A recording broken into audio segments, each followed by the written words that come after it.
Is a dogma lesson just not bothering to plan?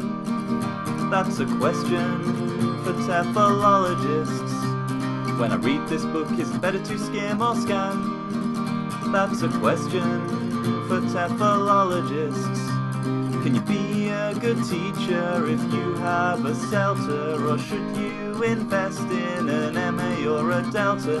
From politics to methodology, we'll discuss them all on TEFLology.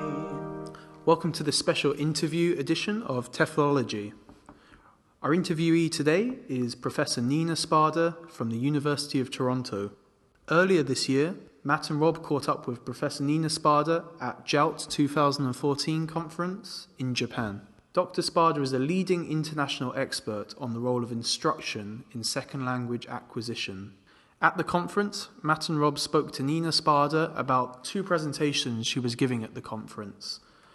They discussed issues of form-focused instruction in the classroom, and also at what age English as a foreign language should be introduced. We hope you enjoy the interview.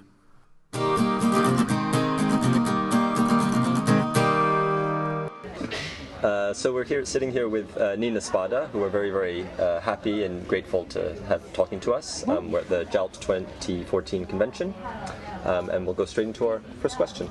Okay, so you gave a talk earlier today entitled EFL in Schools, When to Start and How Much Time. Could you briefly outline what you were talking about for the benefit of our listeners?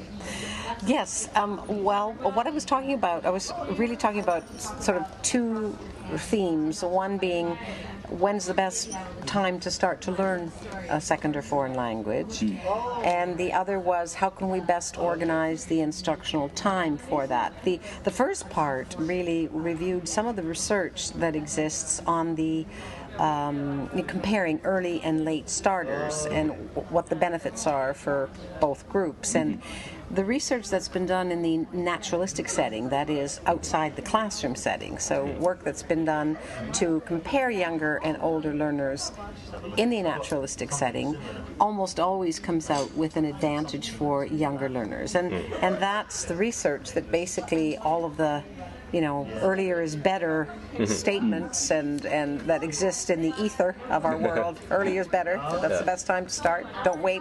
Do it soon. Do it earlier rather than better. All of that comes from research that's been done within the naturalistic setting. Right. The story changes a little bit when we start to look at the research that's been done in the instructed environment. So when we move into the classroom setting and start looking at older versus younger learners, we find that in fact older learners have an advantage over younger learners. Things switch, which is not surprising because older learners bring a lot of skills to school learning that younger learners don't have, right? So older learners tend to be more cognitively mature.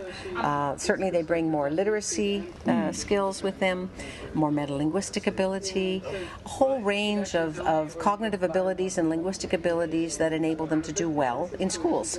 And that includes language learning. So children, on the other hand, who tend to be more experiential and implicit, in their learning of languages, don't do as well as older learners in the school setting. So that was my first, sort of the first part of my talk, was the evidence really produces quite different results when we talk about older versus younger learners in the school, and yet there is increasing pressure on ministries of education and school boards throughout the world to drop teaching of foreign languages earlier rather than later in the school curriculum. And certainly none of the evidence out there would suggest that that's actually a very good decision. One thing I should say, though, is that there are other good reasons for starting English as a foreign language instruction in Japan, for example, earlier rather than later. And there's research evidence to support that, which is that introducing a language at an earlier age often creates more positive motivation, more positive attitudes toward other languages and cultures, and there's lots of good things and lots of good reasons for doing that earlier in a child's development. So there are advantages, there are definite advantages to introducing foreign or second language learning early in the school curriculum, but they're not linguistic. They're not linguistic. That there's lots of research to show that probably the most rigorous research that's out there right now is longitudinal research that is being done in Barcelona.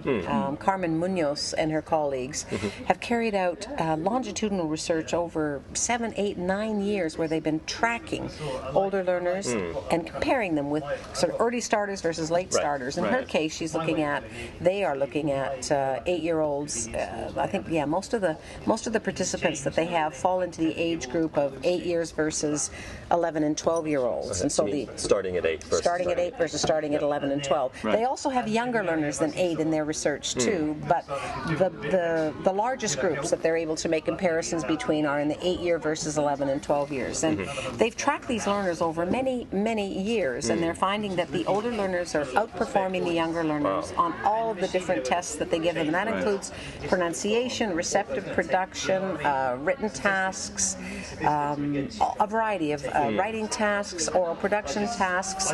So that's pretty interesting. Pretty interesting to be able to, to see this and see the research evidence. And yet we know that, ministries of education all over the world don't seem to be taking this into consideration much and making their own decisions about, when to introduce instruction in the schools. And obviously, the reasons are more to do with global economy and politics and economics, and less to do with the linguistic evidence. So maybe just one quick question about the research you mentioned in Barcelona. Yes. The students who start at 11 years old, are they being mixed in with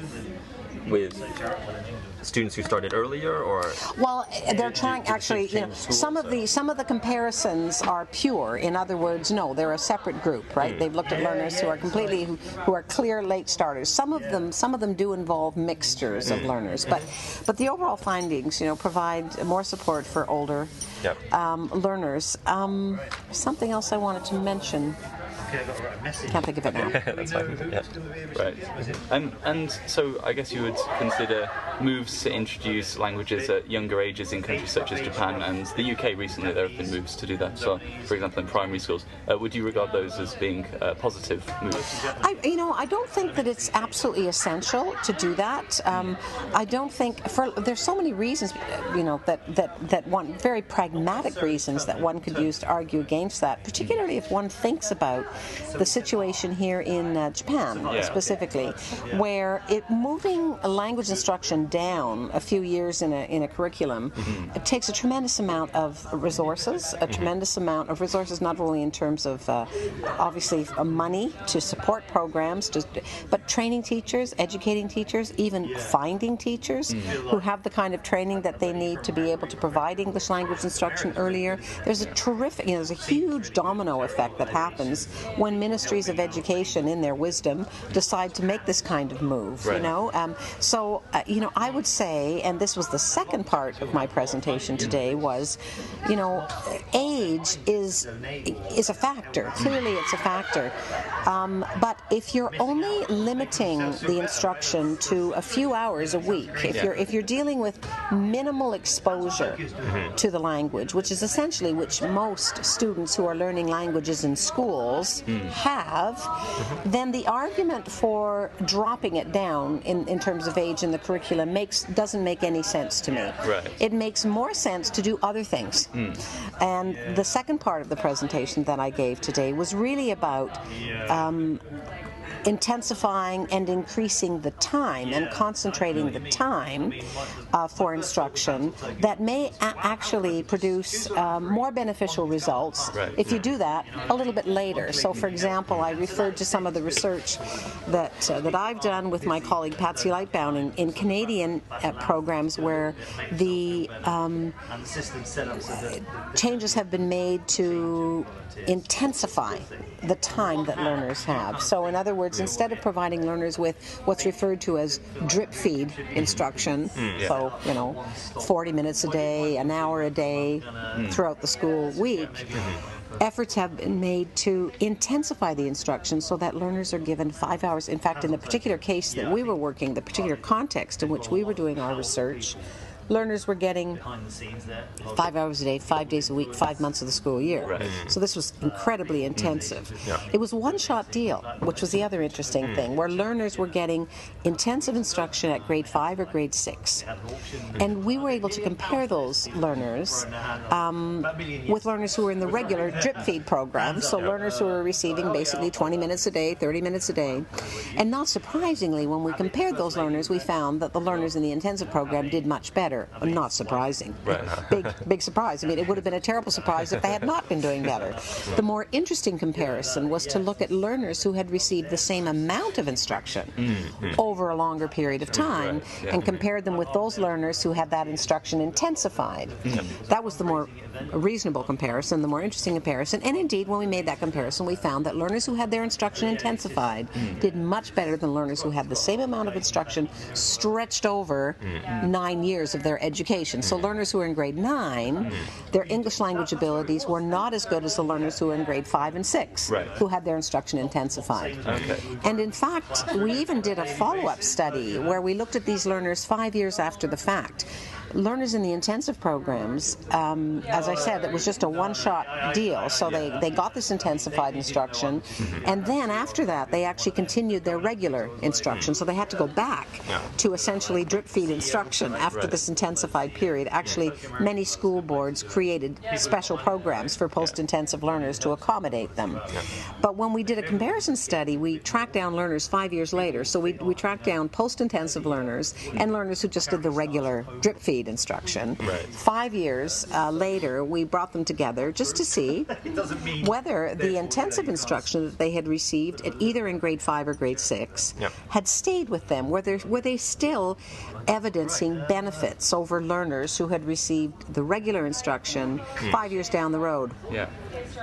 No question. Their English language ability, which is so interesting, so that they were able to kind of hang on to this and maintain this level of this advantage that they had over the learners who had received drip feed instruction. So there's lots of other research to show that concentrating instruction can really make a difference. Some of the research that's been done in regular French as a second language programs in Canada have shown that that the more concentrated the instruction is, the better the results, which is not surprising. And the other, I mean, we all know that time makes a huge difference. It takes a lot of time to learn a language, and often we don't have a lot of time to offer within the regular school curriculum. And now we're learning that, well, gee, maybe what we can do is we can compact that time or concentrate that time, intensify that time, because that does seem to be leading to some real advantages for learners. Do you want to move on? Okay. So maybe as a follow-up to that, and maybe transitioning a bit to your presentation about tomorrow.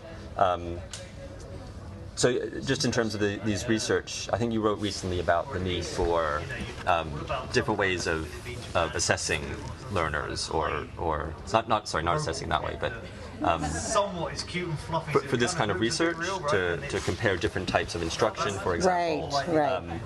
How can we get a good sense of a student's communicative competence? Well, I think what you're referring to is some of the recent work that I've been doing, looking at the effects of different types of form-focused instruction on different types of second language knowledge. And my research has always focused on, I mean, I've been really doing the same thing for many, many years, which is essentially looking at the role of form-focused instruction in second language learning. And the way that I have defined form-focused instruction in my own work has been, drawing learners' attention to form within an overall context of communicative instruction. So, for example, there are other definitions of form-focused instruction out there, as you probably know. Certainly, Rod Ellis's definition of form-focused instruction is much broader than mine. So, Rod Ellis's definition incorporates both the traditional focus on form, which would be typical of audiolingual or grammar translation instruction. And it also includes attention to form within communicative language teaching. My definition of form-focused instruction that I introduced in 1997 was essentially a narrower definition of form-focused instruction, because I was particularly interested in looking at that time in my work, and continue to in my research, to look at the role of form-focused instruction within essentially communicative programs. and it was motivated to some extent by this huge shift that took place in the field, right? We spent years and years and years focusing exclusively on forms, and then there's this radical shift to focusing on meaning only, and everybody was buying into what's referred to as the strong version of communicative language teaching. So there's this huge pendulum swing from focus exclusively on forms to focus exclusively on meanings, and I was really interested in trying to figure out what the balance was between the two. How can we maintain some of what was good about focusing on language forms contextualized within communicative programs? So my research agenda has always been around that question of, what are the effects of drawing learners' attention to form within communicative language teaching? More recently, my work has, and this is what I'm going to be talking about tomorrow. More recently, my work has been looking at how we draw learners' attention to form, specifically with regard to the timing of form-focused instruction. So, for example, are there benefits to drawing learners' attention to form always integrated within communicative practice, so always do the two together, or are there benefits to separating them, to isolating them, do the focus on form stuff separately from the communicative practice? And there's certainly arguments for both. The arguments for integrated, we distinguish between, Patsy Lightbound and I wrote an article for TESOL Quarterly, I can't remember when that was published, 2004 maybe, and in that article we laid out the conceptual framework for isolated and integrated form-focused instruction. So integrated is always doing it together, isolated is doing them separately. So the two approaches to instruction are very similar. They both include attention to form and attention to meaning. They only differ in terms of how the timing of that, separately or together. And it's within that framework that I've become particularly interested in looking at whether there are different contributions that these two types of instruction might make. So, for example, tomorrow I'll be reporting on some of the research that I've been carrying out with my research group at the University of Toronto, where we are predicting differences in terms of the kind of knowledge that might result from these two types of instructions. I'm not really making the case for the benefits of one over the other. That's not interesting to me. It's not about whether one is better than the other or one is leading to more effective learning than the other, but rather whether they might have something different to contribute to the kind of learning that takes place in classrooms. So, and there's a particular theory of a cognitive theory of learning that is directly relevant to the kinds of questions that we're examining, and it's called transfer appropriate processing, TAP. And essentially what transfer appropriate processing predicts is that when we learn something, let's say we learn a word, we don't only learn the word, our memories don't only encode the word that we learned, but our memories also encode information about how we learned it, perceptual information, cognitive processes engaged in. So the assumption or the prediction of transfer appropriate processing is that we are more likely to be able to retrieve that word if when we are in a context that is similar to the context in which we learned it. So if you think about this in terms of integrated and isolated form-focused instruction, learners who learn language in an isolated context are probably going to be much better at retrieving the language that they learned in an isolated context. And learners who learn information about language in an integrated context are probably going to be better able to retrieve that language in a context in which they're being asked to do so, in a communicative context where both form and meaning are there. So the kinds of predictions that we're making are that integrated form-focused instruction, learners who are asked to do a grammar test, for example, and retrieve their knowledge about the language in a grammar test, are probably going to do better on isolated, on tests that measure that knowledge when they receive isolated form-focused instruction. Learners who receive integrated form-focused instruction may actually be much better on communicative tasks. They may be able to not only more spontaneously, access that language, that linguistic information that they've learned, but more appropriately, more accurately in a communicative context. So those are the kinds of predictions we're making. So we've done some studies where we've actually looked at learners' performance on different kinds of tasks to see whether learners who receive integrated instruction do better on those communicative tasks, and learners who receive isolated instruction do better on the grammar tests, on the the metalinguistic tasks. Right. And we're getting some support for it. We're not getting absolutely clear support for it, but that relates to a number of methodological issues around the nature of the research process. But we're certainly getting some support to indicate that this is an interesting question to explore, and to continue to to take a look at it in the classroom. Yeah. Okay. Great.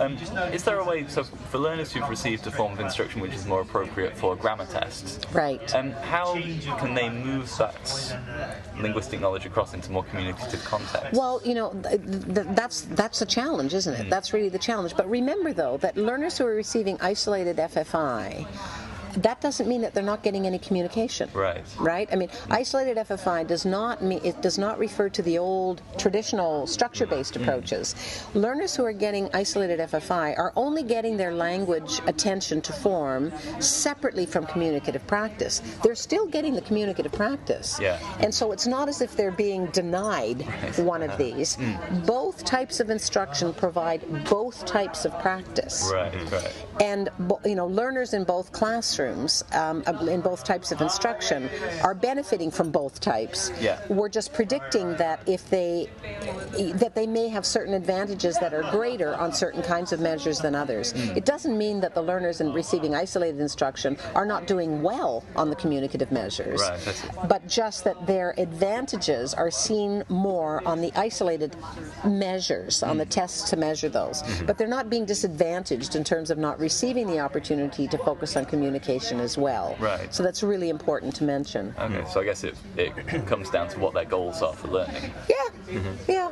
Does it also depend on the type of items that you're looking at? For example, grammatical items, or? Well, most of all my research is focused on the acquisition of grammar, as most second language acquisition research has. So, the question is whether one type of instruction might be more suitable for different grammatical features than others. So, for example, if you think about, well, let's talk about Japanese learners of English, okay? So you've got a classroom of Japanese learners of English. They all have the same L1. There are certain kinds of errors that they're going to produce, and you just know. You can predict them very easily, and some of them, stick around for a long time. Not surprisingly, because they share the L1. Their interlanguages are getting reinforced through the L1.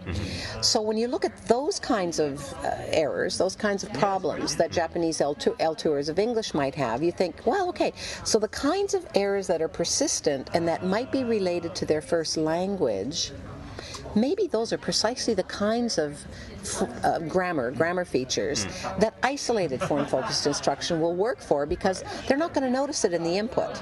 That the power of their L1 is so strong that you almost need to isolate. That might be a grammatical feature or a type of grammar feature that would be best dealt with through isolated FFI. On the other hand, there are other kinds of linguistic features that are more easily learned simply through exposure to the language in communicative learning.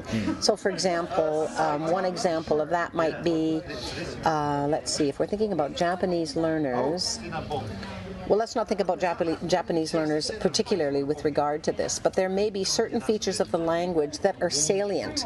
For example, if you're learning English, progressive ing is really salient, right? That ing, everybody hears it.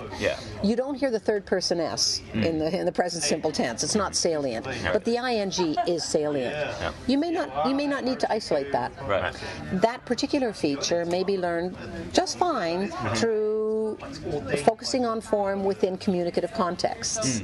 So it's that kind of question, I think, that's an interesting one in terms of being, for teachers making choices as to, well, this one's going to require isolated FFI. On the other hand, this one, they'll pick it up. They'll pick it up in the communicative context because it's salient, it's noticeable, it's there. So you could imagine teachers making choices along those lines. But most of the work that's been done so far has really been only with respect to the acquisition of grammar. There's increasing work that's been done on form-focused instruction with regard to pragmatics, for example, and even phonology. There's increasing work. But as far as looking at the effects of these two types of instruction, isolated and integrated, I'm the only one who's actually, well, I'm not the only one. That's not true. There has been some work. There was an interesting study published in the TESOL Quarterly not that long ago by, I can't remember, and I'm embarrassed to say, I can't remember the names of the researchers, but it was actually on the effects of isolated and integrated instruction on the acquisition of vocabulary. Right. Okay. So it's moved out of grammar into some vocabulary, but not into other aspects of language at this time. Okay. Yeah, I don't know if a final question, but perhaps for a final question, maybe you're perhaps best known for the book you co-wrote with Patsy Lightbound, How Languages Are Learned. The first edition, I believe, came out in 1993. That's right. Yep. And maybe perhaps the fourth edition came out in 2013, so 20 years later. That's right. That's right.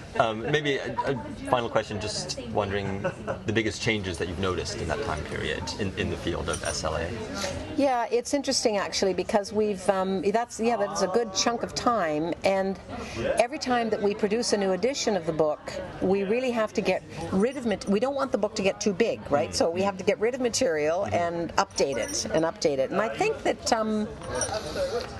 certainly there is one of the things that we've noticed is that there is an increase in the amount of classroom research that's been done. I think when we first started reviewing the research, particularly in Chapter 6, which reviews a lot of the research on various theories, or we call it positions that are out there on how languages are learned and how that matches up with the research. We do that sort of juxtaposition in that chapter. And I think when we wrote the first edition, well, I know that when we wrote the first edition, there wasn't as much research that had actually taken place in classrooms. There was considerably more research that had been done in a laboratory setting. So over the years, there has been a steady increase in classroom research, which is a good thing. I mean, I don't mean to suggest that laboratory research does not have relevance for teaching. It clearly does.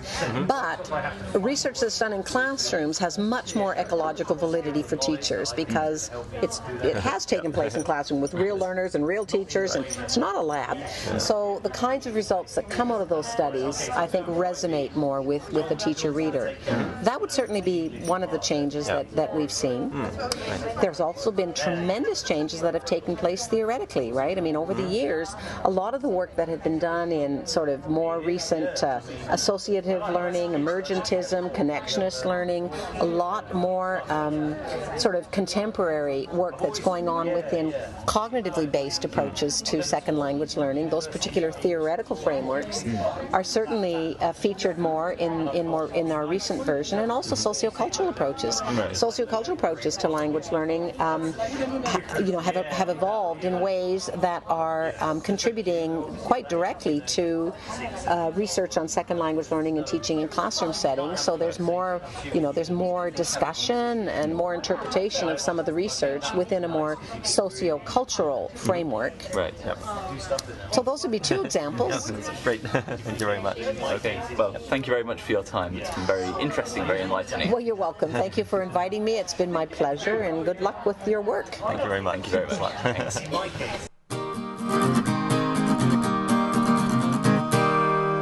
Thank you very much for listening to today's interview episode. We hope you enjoyed it. We'd like to thank Professor Nina Spada once again for agreeing to be interviewed by us. If you'd like to follow us on Twitter, you can follow us at TEFLology. And if you'd like to send us an email, you can email us at teflology@gmail.com. We will return again soon with a regular episode. Thank you very much.